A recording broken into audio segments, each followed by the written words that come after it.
and welcome to the observer-subject paradox, which I hope you enjoy, and we'll see where the whole exploration goes from here. You observe something, then what you're observing becomes the subject of your observation. If something is observing you, then you are the subject of the observation. So therein lies the element of paradox in the first instance, because if you're observing each other, who's the subject and who's the observer? In fact, both at the same time would be the answer to that question. And when it comes to quantum mechanics, there is, of course, a much deeper relevance to the whole system. Now, you'll find in your explorations of all the data and all the papers around the subject that the waves that exist, which we've looked at in previous videos, they collapse into a particle. So everything that you see around you, everything that is particle, that is material, a material object, is the subject of wave packet collapse. And there is a theory that the only way in which that can happen is if the wave is observed. So you have to observe something before it can collapse the wave packet. Now it sounds a bit extreme, because you're asking yourself, how can something therefore not exist if there's nobody around to see it? You might have heard of the phrase, if a tree falls in the forest and there's no one around to hear it, does it make any sound?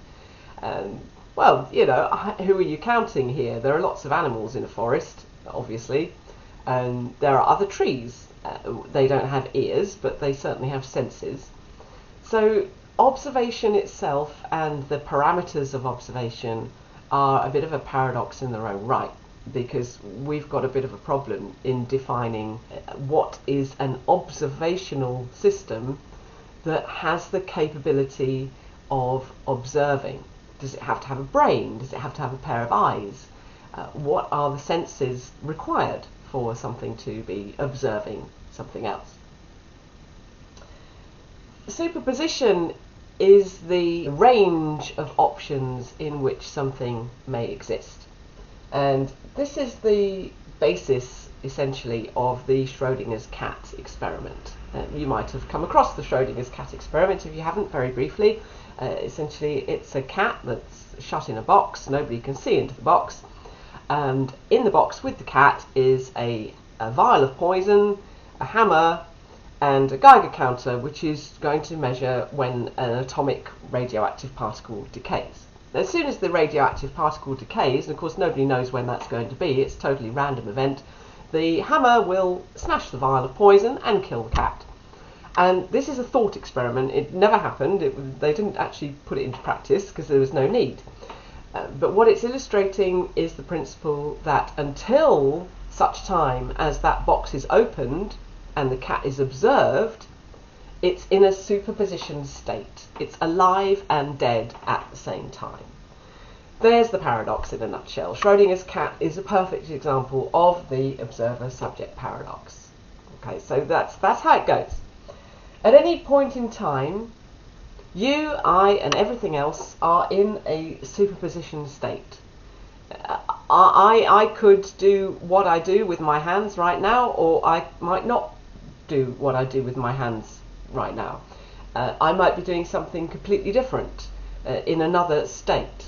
But the state that has fallen into reality right now in front of this camera and speaking with you is that my hands are doing this and I'm sitting here. Okay? There are other options. That's the essence of superposition. So all these other options have to be taken into account, and nobody can quite work out where they are, where they exist. Here you've seen this illustration before on my flip charts. Wherever you see these slices of toast, you know I'm talking about the multiverse. Now, the multiverse, or Everett's interpretation, as it's commonly known in scientific circles, is essentially this parallel existence of universes alongside ours, through which we may or may not travel at any particular point in time. So, as you've got this superposition system, so you have superdeterminism, and superdeterminism essentially is the whole thing coming together. Superdeterminism says that there is no way of dividing the systems that exist. For instance, in an experiment, you cannot divide the experimenter from the equipment, or the equipment from the subject which is being experimented upon. All are a closed system. That is superdeterminism. And if you extrapolate that into society, into the world we live in, then you can determine that we are all part of the system around us. Science and society see things very differently, in very different ways. Science is tending towards the experiential proof. The burden of proof lays with the scientist. And this is a very difficult situation to be in when it comes to juggling the mathematics and the theories with the evidence that comes from experiment. And when you're looking at a situation like this, of course, the experiments are very limited. So science has a very powerful place in the system. It's exciting, it's an exciting field.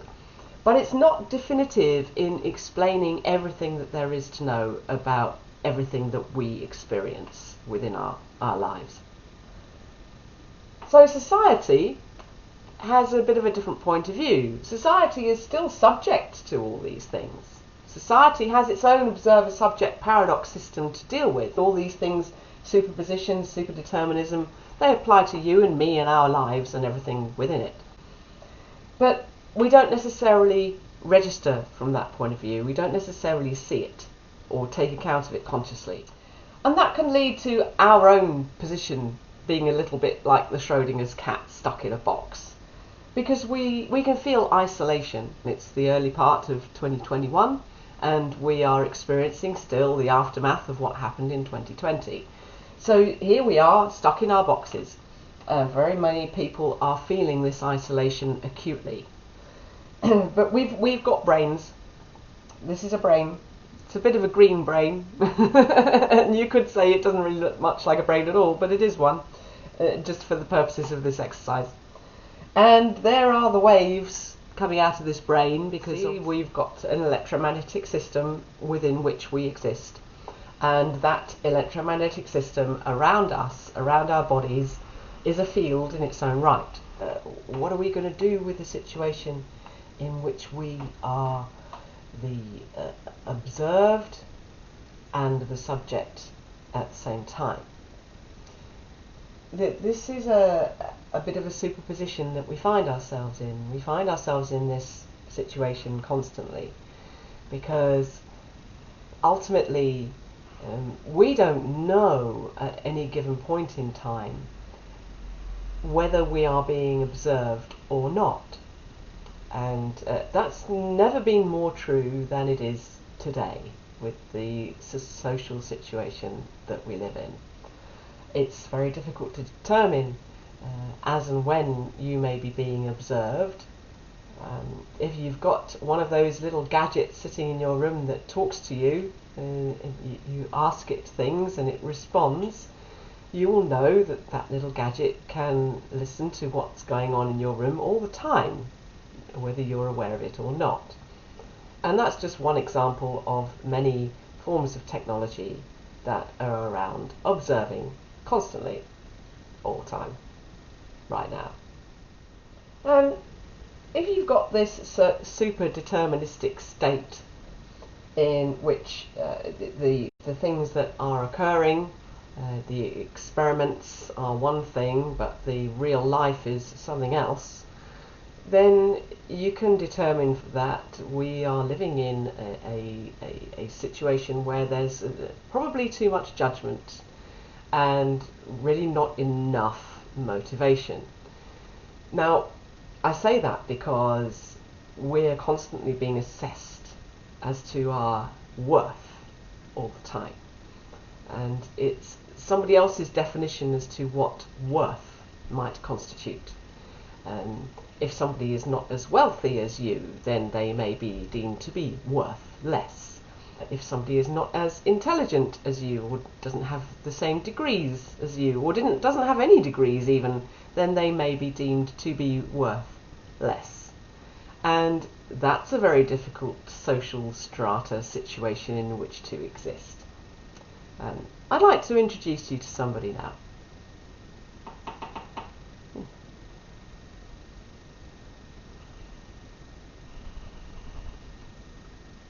This is Wordley, and Wordley is a collared dove.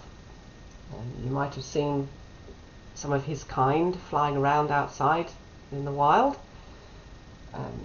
But this little particular example of a collared dove can't fly anywhere because he was born wrong. There is something wrong with his wings. And if I can get him to flutter up onto my hand, you can see that his wings don't stretch as they should. So he obviously can't go back to the wild, and there are lots of people out there who would deem Wordley to be worthless, and in fact may even advocate that he is destroyed, that his life is snuffed out because he is worthless. He doesn't have a life according to some people's judgment, and therefore he doesn't have a right to live. I disagree with that sentiment, which is why I'm looking after Wordley, feeding him, handling him, and ensuring that he has some kind of quality of existence, even though he can't exactly fly. So he was born around Christmas, which is the wrong time of year anyway for any bird to be hatched, and rescued by a neighbour who knows that I'm into birds. You'll know that I'm into birds. If you've watched my videos before, you'll have met my owl. But who knows, you may meet Wordley again. He seems to be very interested in what's going on, and he probably would like to be involved. So these are things that are worth bearing in mind when it comes to our assessment of existence and the things that we observe, the subjects of our observations, how much right we have to judge them in the parameters that we see fit. Well, thank you for watching, thank you for being with us, and do subscribe to the channel. There's lots more to come, lots of interesting subjects yet to cover, so don't miss out, be there. It's going to be great to see you, and lovely to have your company. So I'll see you next time. Don't forget to find us wherever you do, and have fun with quantum. Take care of yourselves, love you loads, bye.